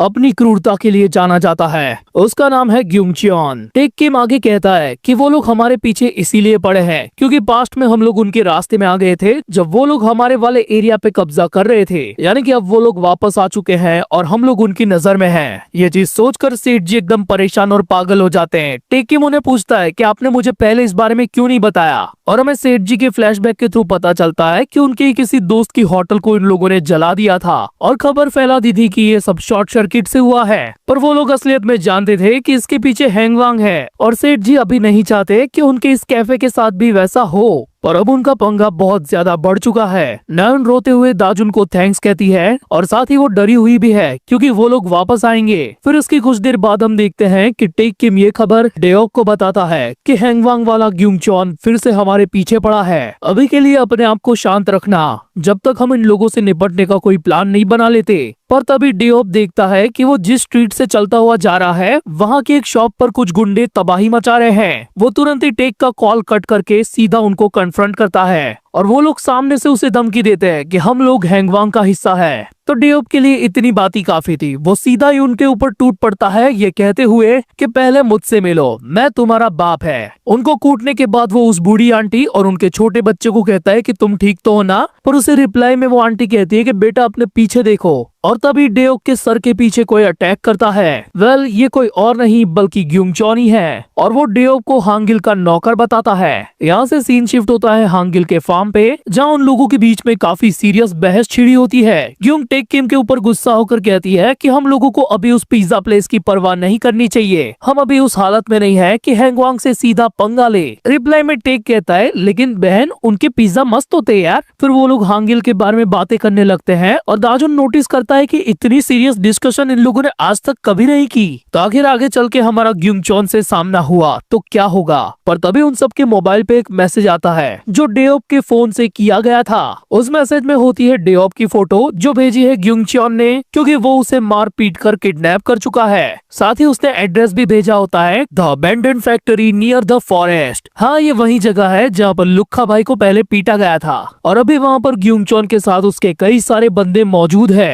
वो डेओप को थप्पड़ मारते हुए जगाता है और कहता है कि आखिर साले तेरे लोग कहाँ पर है। मैंने उनको कहा है कि अगर वो लोग नहीं आए तो मैं तुझे यहीं टपका दूंगा। डेओप उसे फुल स्वैग में रिप्लाई देता है कि एक काम कर तू मुझे टपका ही दे, उल्टा उन लोगों के लिए ये बात अच्छी होगी क्योंकि एक बंदे का खर्चा कम आएगा। ये सुन के ग्युंगचॉन उसे मारने ही वाला होता है पर तभी वहाँ पर एंट्री होती है हांगिल जो के फार्म की एंड उन लोगों को देखकर ये लोग भी काफी ज्यादा शॉक होते हैं और ग्युंगचॉन काफी ज्यादा मजे में क्योंकि हांगिल के फार्म के लोगों में हांगिल खुद ही नहीं होता, मतलब ये चार अकेले इन लोगों से भिड़ने आए हैं। वेल ऐसा क्यों, तो इसके लिए हमें दिखाया जाता है कुछ मोमेंट्स पहले का सीन। असलियत में हांगिल के फार्म से बस 3 ही लोग यहाँ पर आने वाले थे, पर दाजुन जिद करके उनके साथ यहाँ पर आया है। अभी ग्यूंगचॉन के गैंग के बंदों ने उन लोगों को पूरे तरीके से चारों ओर से घेर लिया है। तभी उनकी नजर पड़ती है डेओप पर, जो उनसे अपनी कपकपाती आवाज में कहता है, आखिर तुम लोग यहाँ पर क्यों आए? इससे आगे वो कुछ बोलता उससे पहले ही ग्यूंग उसे बैट से धो देता है और उस पर पैर रख के बैठ के कहता है, अब बताओ सालो, क्या ही उखाड़ लोगे मेरा? लगता है वो सारी जो रूमर्स मैंने सुनी थी हांगिल जो के फार्म के बारे में, वो सब बस एक बकवास था। वैसे कहने की तो जरूरत ही नहीं है, लेकिन वो कमीना तो तुम लोगों के साथ भी नहीं आया। अब भी भरोसा करोगे उस पे? तभी ग्योंग सबसे कहती है कि आखिर हम लोग इस साले की बात ही क्यों सुन रहे हैं? ओए तू दाढ़ी वाले, तेरी बातों से ज्यादा गंदी तेरी दाढ़ी है। ये सुन के ग्यूंगचॉन की सुलग जाती है और वो अपने बंदों को उन पे छोड़ देता है कि मारो सालों को, एक एक को छोड़ना भी मत। इधर दाजुन के अलावा बाकी तीनों फाइट के लिए तैयार होते हैं, पर दाजुन भाई की फटी पड़ी होती है कि माना हांगिल जो के फार्म के मेंबर्स काफी ताकतवर है, पर इतने सारे लोगों के सामने कैसे टिकेंगे? पर अगले ही सेकंड उसे इसका जवाब मिल जाता है। वो देखता है कि टेक किम और शोंगबिन उनसे भिड़ चुके हैं। टेक उन बंदों पर लाते बजा रहा होता है और शोंगबिन अपनी फुल स्पीड के साथ उनके अपोनेंट के सारे अटैक से बचता है और साथ ही मल्टीपल अटैक्स करके बंदे को ढेर भी कर देता है। यानी कि अब सिर्फ ग्योंग और दाजुन बचे होते हैं और उन पर भी एक बंदा फुल स्पीड में अटैक करने आता है। ये देख के दाजुन ग्योंग को प्रोटेक्ट करने के लिए उसके आगे आ जाता है कि मैं तुझे बचाएगा, पर ग्योंग उसे एक झटके में साइड कर देती है कि निकल इधर से, मैं अपनी क्रू की आत्मनिर्भर बंदी है। वो बंदा जैसे ही ग्योंग के करीब आता है, वो पलक झपकते ही उसके पीछे चली जाती है एंड देन सुप्लेक्स सिटी बिच। हमारी तरह दाजुन भी फुल शॉक में होता है। उसे अपनी आंखों पे भरोसा ही नहीं होता कि हांगिल के फार्म का हर एक मेंबर इतना ज्यादा पावरफुल है। वो बस पिक्चर की तरह सारी चीजें होते हुए देख रहा है। लिटरली एक बंदा उड़कर सीधा दाजुन के साइड में आके गिरता है और उसके बाद और एक बंदा उस पर अटैक करने आता है, पर तभी हमें दिखाया जाता है टेक किम जो कई सारे बंदों को धो चुका है और एक बंदे पर अभी पंच मार रहा है। एंड सडनली वो नोटिस करता है कि उसके पीछे से कोई उस पर अटैक करने वाला है। वो तुरंत ही वहाँ से हटता है और हम देखते हैं कि ग्यूंगचॉन उसको बस मारने ही वाला था। उन दोनों का क्रेजी आई कांटेक्ट होता है और अगले ही सेकंड वो दोनों भी आपस में भिड़ जाते हैं। इधर दाजुन पर वो बंदा उस पर अटैक करते हुए उसे पीछे ढकेल रहा था, तभी वो अपने पीछे के फायर ड्रम में से एक जलती हुई लकड़ी निकालकर उस पर अटैक करता है, पर तब भी वो उस बंदे का कुछ नहीं बिगाड़ पाता। एंड बस अगले सेकंड पूरे फैक्ट्री में उसी बंदे की आवाज गूंजती है कि रुक जाओ सालो अपनी जगह पर, वरना मैं यहीं पर इसको निपटा दूंगा। उसने दाजुन के गले पर कांच का टुकड़ा लगा दिया होता है। ये देखकर शोंगबिन, टेक किम और ग्योंग तीनों रुक जाते हैं और उनका अपोनेंट ग्यूंगचॉन टेक किम का मजाक उड़ाने लगता है। अब आना साले मेरे आगे, तेरी सारी हेकड़ी निकल गई क्या? सच में मुझे हंसी आ रही है तुम पर। क्या तुम लोग सच में उस फालतू बच्चे के लिए रुक गए? ऐसे बोझ को तो तुम्हें अपने साथ लाना ही नहीं चाहिए था। अब भी तेरे पास मौका है टेक किम, मुझसे हाथ मिला ले, मेरी बात मान ले, फायदे में रहेगा। टेक किम खतरनाक डायलॉग मारते हुए उसे कहता है कि भाई कितने भीख मांगेगा मुझसे? तो उस बंदे को अंडर एस्टिमेट कर रहा है और सच में दाजुन कुछ ऐसी चीज करता है जिसे देखकर ग्यूंगचॉन शॉक हो जाता है। इसी बात का फायदा उठाकर टेक किम उसके मुंह पर मारता है तन तनाता हुआ मुक्का। वेल इस मोमेंट पर हमें कुछ देर पहले का सीन दिखाया जाता है जब टेक किम दाजुन को अपने साथ आने पर मना कर रहा था, पर उल्टा दाजुन सामने से उसे कहता है कि अगर कुछ गलत होता भी है तब भी मुझे अपने हाल पर छोड़ देना, और टेक किम ने अभी बिल्कुल वही किया होता है। हम देखते हैं कि दाजुन उस बंदे के कांच को हाथों से पकड़कर हटा रहा होता है एंड साथ ही उसे कहता है तूने हॉस्टेज बनाने के लिए गलत बंदा चुना है, मैं तो पहले से ही मरने के लिए तैयार था। तभी टेक किम ग्यूंगचॉन को और भी ज्यादा पीटते हुए कहता है शायद हम सब में से सबसे ज्यादा वाइल्डेस्ट बंदा वही है, दाजुन। और अगले ही पल दाजुन भाई उस बंदे के मुंह पर मारते हैं अपना रिवर्स हेडबट। इसी के साथ वो बंदा नीचे गिर जाता है और दाजुन उसकी पकड़ से छूट जाता है। दूसरी तरफ टेक किम ने ग्यूंगचॉन को मार मार के घुटनों पे ला दिया होता है, लेकिन वो वापस से अपनी जगह पर खड़ा होकर उससे भिड़ जाता है। एंड इस बार टेक किम के अटैक के बावजूद भी उसने काउंटर में अपने बैट से उस पर स्ट्राइक भी की होती है। टेक तुरंत ही समझ जाता है कि इस मेटल बैट की मार को ब्लॉक करने का कोई भी पॉइंट नहीं है, तो वो स्टेप बैक करके ग्यूंगचॉन के सारे अटैक से बचता है। पर तभी उसके दो बंदे आकर उसे ग्रैब कर लेते हैं और तब ग्यूंगचॉन टेक के ऊपर एक क्लीन स्ट्राइक मारने के लिए तैयार होता है, पर तभी हम देखते हैं कि दाजुन उसके पीछे आकर उसके सर पे एक लकड़ी का फट्टा बजाता है। And then suddenly bro realize कि इस बार मैंने औकात से बाहर वाले पंगे ले लिए हैं। ग्यूंगचॉन गुस्से में अपनी जगह पर ही खड़ा होता है और बोलता है तुम सालों को अपने अपनी औकात में रहना चाहिए। दाजुन घबराता हुआ अपने आप को मन में कहता है कि मेरे पास वेपन है, मुझे घबराना नहीं चाहिए, लेकिन फिर भी मेरी फट क्यों रही है। वो देखता है कि ग्यूंगचॉन उसके सामने आकर खड़ा हो गया है। क्या तुम मुझसे भिड़ना चाहता है लौंडे? दाजुन को ये रियलाइज काफी लेट होता है कि ग्यूंगचॉन अलग लेवल का बंदा है। वो उन जैसा नहीं है जिनके साथ दाजुन पहले भिड़ चुका है, और ये पहली बार था जब दाजुन को ऐसा लगता है कि if I fight him I will die. उसकी इतनी फटी होती है कि वो अपनी जगह से हिल भी नहीं पाता, और अगले ही पल ग्यूंगचॉन अपने बैट से दाजुन के पेट पर होम रन मारता है। ये फटका खाने के बाद दाजुन की आंखें सफेद हो जाती है। ग्यूंगचॉन उससे कहता है, तेरी दादागिरी इसीलिए चल रही थी ना क्योंकि तेरे दोस्त तेरे साथ है। बहुत जल्द उनको निपटाने के बाद मैं तुझे भी खत्म कर दूंगा लौंडे, बस वहीं पे पड़ा रहे। पर तभी ग्यूंगचॉन को भी पता चलता है कि हांगिल के फार्म के बाकी 3 लोगों ने उसके सारे बंदों को निपटा दिया, और पलक झपकते ही उनके बीच शुरू हो जाता है 1 वर्सेस 3। शोंगबिन काफी तेजी से जिगजैग होता हुआ उसकी तरफ बढ़ता है और ग्यूंगचॉन की स्ट्राइक से बचते हुए उसकी रिब्स पर एक पंच मारता है, लेकिन इससे भी उस साले पर कोई फर्क नहीं पड़ता।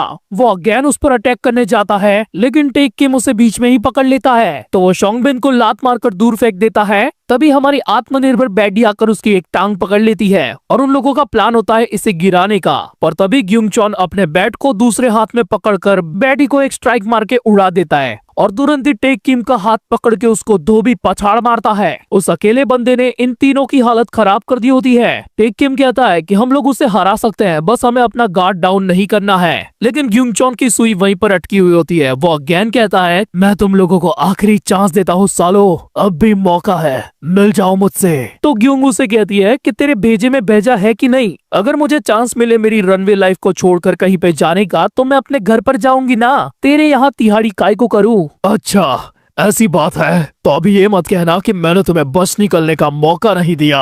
ऐसा बोलते हुए वो अपने मेटल बैट को पटक के आवाज करता है, और इस सिग्नल को सुनते ही उन तीनों को चारों तरफ से हैंगवांग के बंदे घेर लेते हैं, और अगले ही सीन में हम देखते हैं कि उन सब ने मिलके इन तीनों को धो दिया होता है। ग्यूंगचॉन टेक किम को कहता है कि मुझे तुम्हारी पिज्जा प्लेस के बारे में भी पता है कि कैसे उन लोगों ने हमसे झूठ बोला कि वो तुम्हारे बारे में कुछ नहीं जानते। लगता है तुम्हारे सेठ जी भूल चुके थे कि वो किससे पंगा ले रहे हैं, तो मैंने उनकी अकल ठिकाने लगाने के लिए अपने एक खास बंदे को वहाँ पर भेजा है। मतलब ग्यूंगचॉन का खास बंदा पिज्जा प्लेस को आग लगा के राख कर देगा।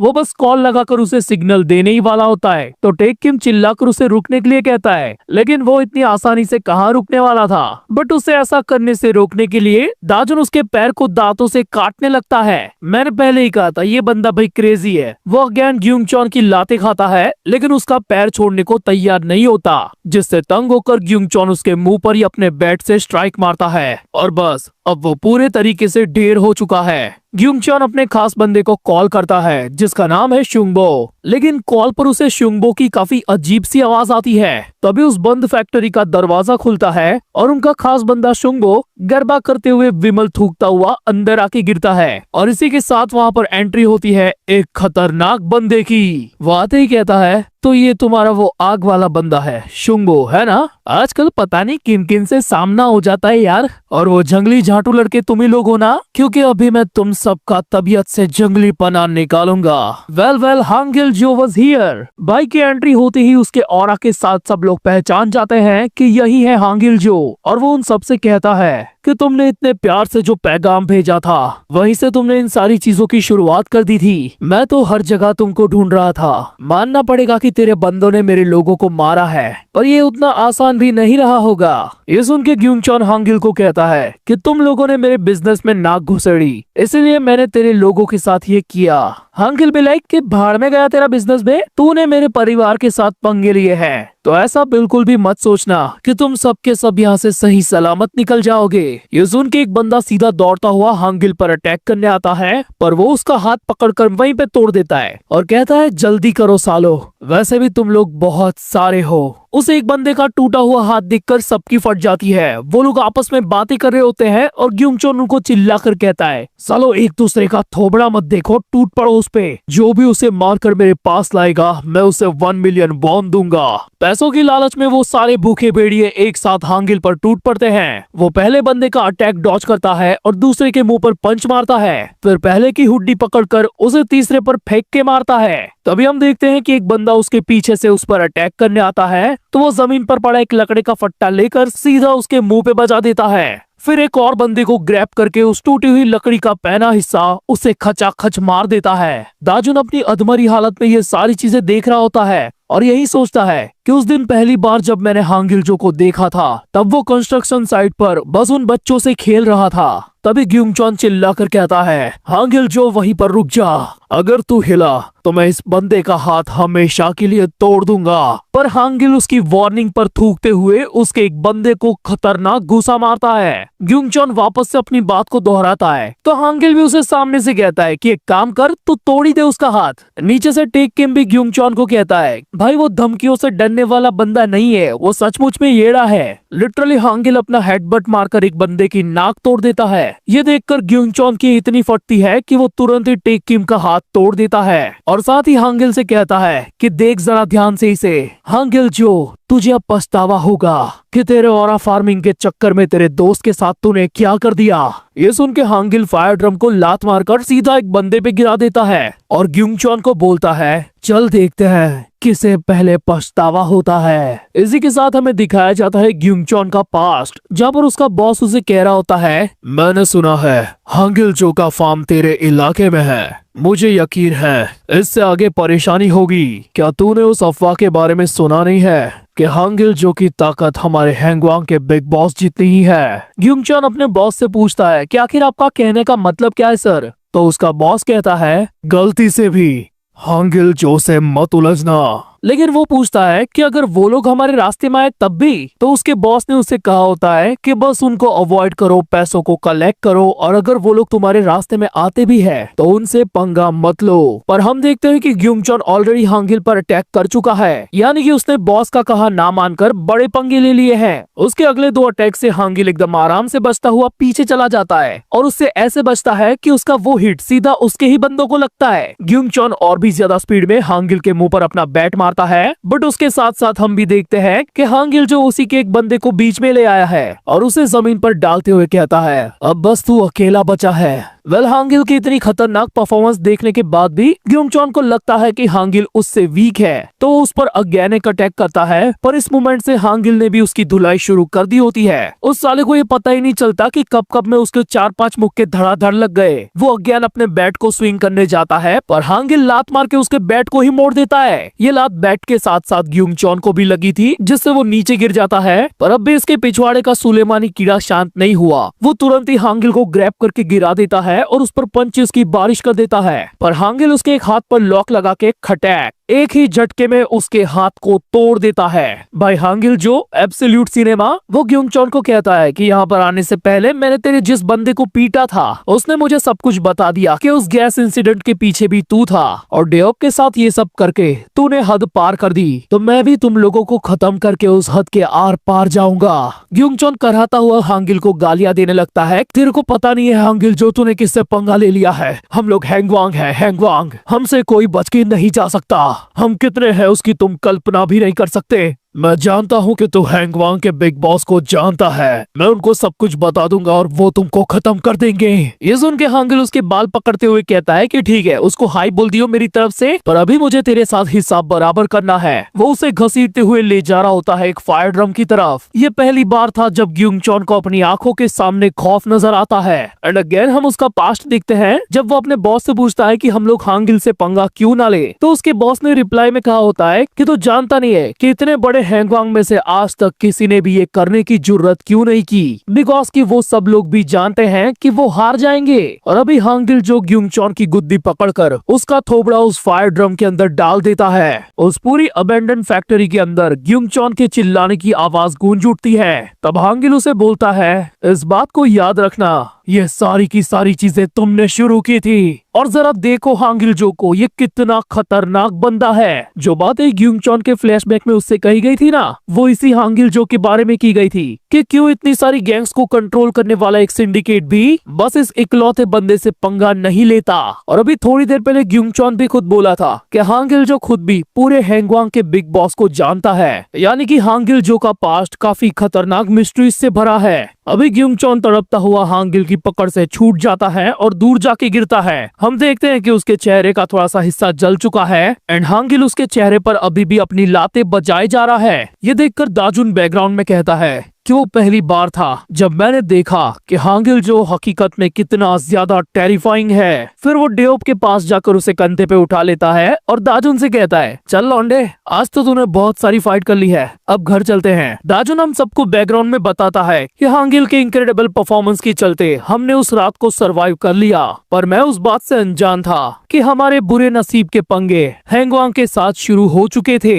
यहाँ से जाने के बाद उन सब ने थोड़ा सा टाइम हॉस्पिटल में बिताया और उनका जो भी बिल हुआ वो सारा का सारा दाजुन के पिज्जा पापा वाले सेठ जी ने चुकाया। और उस दिन के बाद से नेबरहुड के अंदर हैंगवान का बोलबाला कम हो गया। इस पिज्जा पापा वाले सारे एरिया पर ग्यूंगचॉन राज करता था, पर हांगिल उसकी अकल ठिकाने लगा चुका था। इधर हांगिल के फार्म में हम लोग देखते हैं कि सभी लोग शांति से बैठे हैं। तभी वो उन सब से कहता है कि हैंगवांग के लोग वापस से हमारा पीछा करते हुए आएंगे। उन लोगों के पास ग्यूंगचॉन जैसे बहुत सारे मेंबर्स हैं। हम देखते हैं कि हांगिल के फोन पर एक अननोन नंबर से मैसेज आया है कि आज रात हैंगवांग के लोग इकट्ठा हो रहे हैं और तुमने हमारे बंदों के साथ जो किया था उसका खामियाजा तुम भुगतोगे। हांगिल उन सबसे कहता है कि हमें जल्दी से डिसाइड करना होगा कि या तो हम इस जगह को छोड़कर चले जाएं या फिर आने वाले कल के लिए खुद को तैयार करें। जब टाइम आएगा तो वो लोग जरूर हमसे पंगा लेने आएंगे। डेओप उसे कहता है कि हमारे पास तो यहाँ से जाने के लिए कोई जगह ही नहीं है भाई, तुम ही हमें यहाँ पर लेकर आए हो तो हमारे लिए क्या अच्छा और क्या बुरा वो तुम ही बताओगे। This is the only place for us. अगले सीन में हम देखते हैं कि हांगिल छत पर खड़ा होता है और दाजुन उससे कुछ बात करने आता है। वो हांगिल से कहता है कि क्या कोई ऐसा रास्ता है कि मैं बहुत जल्दी स्ट्रांग बनूं। हांगिल कहता है कि देख भाई, तू सही जा रहा है और काफी तेजी से सारी चीजें सीख रहा है, तो इतना ज्यादा उतावला मत बन। दाजुन का कहने का मतलब होता है कि मैं पहले से बहुत ज्यादा बदल गया हूँ, पर फिर भी पिछली फाइट से मुझे ये रियलाइज हुआ कि मैं अभी भी काफी चीजों में लैग कर रहा हूँ। दाजुन का कहने का मतलब होता है कि जब अगली बार हमारा हैंगवांग के साथ पंगा होगा तब मैं भी तुमसे कंधे से कंधा मिला के लड़ेगा। हांगिल उसे समझाता है कि देख भाई, मैं तुझे जिस स्पीड से सिखा रहा हूँ ना, इससे ज्यादा और मैं कुछ नहीं कर सकता, पर तू अपन को अब थोड़ा सा इंसिस्ट कर रेला है तो मैं तुझे एक मेथड बता सकता हूँ, पर वो काफी ज्यादा टफ होगा। तैयार हो जा दाजुन, अब से तेरे स्पेशल लेसन की शुरुआत हो चुकी है। पर तभी यहाँ से सीन शिफ्ट होता है और हम देखते हैं पिज्जा प्लेस को, जहाँ पर सब कुछ एकदम शांति से चल रहा होता है, क्योंकि ऑब्वियसली हैंगवांग की एक्टिविटी अब कम हो चुकी है। पर ये पीस कब तक टिकेगी ये चीज उन लोगों को खुद को नहीं पता। दाजुन जब कचरा डंप करने आता है तब वो वहाँ पर नायुन को देखता है, जो काफी ज्यादा डरते हुए एक टेडी बियर को कचरे में ढूंस रही होती है। दाजुन के कहने पर वो उसके सामने कुछ रिवील तो नहीं करती, पर उसे कहती है कि उसका स्कूल खत्म होने के बाद वो उसके साथ हैंग आउट करने चलेगा। दाजुन समझ गया कि वो क्या कहना चाहती है। लौंडा अगले ही दिन सूट बूट पहन के तैयार होके चला भी जाता है। हमें दिखाया जाता है कि वो अपने नॉर्मल कपड़ों से ही घर से निकला था, पर डेओप ने उसे ऐसा तैयार करके भेजा है। उसकी नजर पड़ती है स्कूल यूनिफॉर्म वाले कुछ लौंडों पर एंड उसे याद आता है कि वो इन सारी चीजों से कितना पीछे छूट चुका है। तभी वो देखता है कि स्कूल के ग्राउंड में एक हैंडसम सा बंदा नायन को टेडी बियर दे रहा होता है। इस बंदे का नाम होता है डोंगा, लेकिन नायन वो टेडी बियर लेने के बाद काफी ज्यादा शॉक में होती है। ये देख के दाजुन को ऐसा लगता है कि शायद से नायन उस लड़के को पसंद करती है, पर तभी वो उस टेडी बियर को नीचे फेंक देती है और डोंगा से डरते हुए पूछती है कि आखिर तुम्हें कैसे पता चला कि मैंने वो पिछला वाला टेडी बियर फेंक दिया है। बिकॉज डोंगा एक नंबर का भड़वा इंसान है। हम देखते हैं कि जो टेडी बियर अभी नायन ने नीचे पटका था उसकी आंखों से छोटा सा माइक्रो कैमरा बाहर आ गया है एंड देन डोंगा रिवील करता है अपना असली फेस। वो नायन से कहता है कि तू साली कमीनी काफी ज्यादा चालाक निकली। ये कहते हुए वो अपना हाथ नायन की तरफ आगे बढ़ाता है, पर तभी दाजुन बीच में आ जाता है। उसके चमचे दाजुन के कपड़ों का मजाक उड़ाते हैं और वो उससे पूछता है कि साले लूजर तू है कौन। दाजुन गुस्से में उसे कहता है कि ओए साले, तूने कभी लूजर के हाथ की मार खाई है? वेल अब यहाँ से नया लफड़ा शुरू होगा, old loser versus new bullies का। और हाँ, ये जो माइक्रो कैमरा वाली चीज थी ना, वो असलियत में कितने बड़े लेवल से ऑपरेट की जा रही है ये आपको नेक्स्ट पार्ट में ही पता चलेगा। तो अगर ये वीडियो पसंद आई हो तो प्लीज इसे लाइक कर देना और चैनल पर नए हो तो सब्सक्राइब। अब इस एग्जैक्ट मोमेंट से दाजुन की लड़ाई धीरे धीरे करके एक बड़े से गैंग वॉर की तरफ शिफ्ट होगी। हाँ, ये सारी चीजें एकदम अचानक से होना इम्पॉसिबल है, क्योंकि हर एक बड़ी चीज को सेटअप होने में टाइम लगता है। हमारे प्यारे लुकिज्म मानवा को भी एक प्रॉपर गैंग वॉर के अंदर शिफ्ट होने में अच्छा खासा टाइम लगा था। तो बस मेरा कहना ये है कि इस मानवा को भी सपोर्ट करो, क्योंकि आगे इसमें भी बहुत कुछ देखने को मिलेगा। एंड अगर ये वीडियो पसंद आई है तो प्लीज कमेंट करके बताओ, ताकि मैं इसका नेक्स्ट पार्ट जल्दी से जल्दी लेकर आऊं।